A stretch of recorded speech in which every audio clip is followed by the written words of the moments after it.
Hey there, Phantom Zone prisoners. I'm the Comics Kid 2099, and I'm once again here to talk about an episode of Superman the Animated Series. Today, I'll be talking about the Season 1 two-parter Blast from the Past. If you haven't seen these episodes, then go watch them before I go any further, because I will be spoiling aplenty here, starting with this plot synopsis. Emil Hamilton discovers a special machine in Superman's spaceship which can look into another dimension, the Phantom Zone, which Kryptonians used as a prison. Inside, he and Superman find Mala, a Kryptonian soldier who rebelled against the Kryptonian Council along with her commanding officer, General Jack Sur. Mala's sentence is up, so Superman releases her and attempts to take her in as a sidekick of sorts on his superheroing. But it doesn't work out, as Mala is too power-hungry. Mala breaks ranks from Superman and releases Jack Sur, and together, they almost take over the world, but Superman is able to send both of them back into the Phantom Zone. Cue credits. Something I mentioned a handful of times in these reviews, and something the creators talked about quite a bit, was the lack of A-list villains Superman has in his rogues gallery. There's maybe 3 bad guys who can physically go toe-to-toe with Superman, and the rest you have to contrive something to keep Superman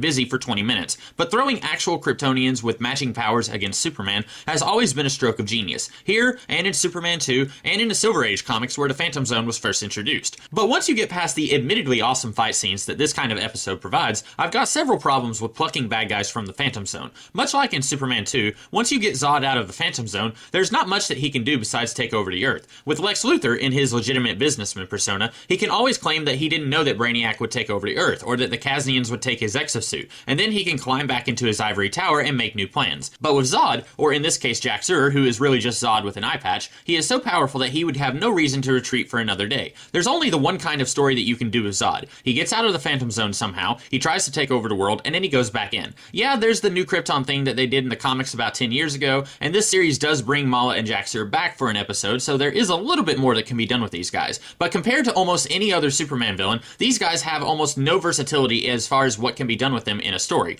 which isn't a problem if you only plan to use them once, but it is when the minds behind this series talked about how they needed more A-list bad guys for Superman to punch on a weekly basis. This episode, much like other stories that have made use of the Phantom Zone, makes me wonder just how effective the Phantom Zone really is at curbing criminal impulses. Originally, in the comics, I'd bet my paycheck the Phantom Zone was created as a solution for the problem the people behind this series are often talking about. Superman/Superboy needs more bad guys, so let's bring in a device that lets us bring in Kryptonians who never age from before the destruction of Krypton. But since they never age, it's almost as if the people you put in the Phantom Zone are just being put into suspended animation for a little bit of time. And depending on the media you're looking at, that's exactly what happened. The Superman movies from the 70s and 80s portray the Phantom Zone as being stuck in a piece of glass floating in space. Scary if you have to live that way for all eternity, but not the worst of fates, especially since you get to escape the destruction of the planet. Smallville made it a desolate wasteland, which is not my first pick for a vacation, but also not the place you would send criminals if you intend to take them out of the Phantom Zone. And in the case of Superman the Animated Series, at least with some of the people sent into the Phantom Zone, they did intend to release them eventually. But why? Mala seems no different once she's released than when she was put in. Now maybe on Krypton they had further measures they would take, like re-education courses and probation officers who would check in on these criminals, things that Superman doesn't really have access to now that he and Mala are the only Kryptonians alive. And also it's possible that Mala would have behaved if she had been released on a non-exploded Krypton, since she wouldn't have had the power to make returning to her criminal ways seem so easy. But regardless, I would have liked to have seen more of why Mala and Jack Sur fear the Phantom Zone so much. Was it the boredom they didn't like, or was it legitimately terrifying? Since this was a two-parter, I think that they could have had the room to explore that a little bit further, but since that's one of my only issues here, I think I can let that slide. The only other thing I wanted to address is a pretty minor nitpick. Why does it take Clark somewhere around 15 years of living under a yellow sun to get his powers, but when Mala is under a yellow sun, it takes her at the most weeks and at the very least a few days to get her powers? Same with Jack Sur. You could say that fully grown Kryptonians absorb yellow sunlight much faster than children, but since the episode doesn't say that, I'm not buying. Sure, if they were consistent with this,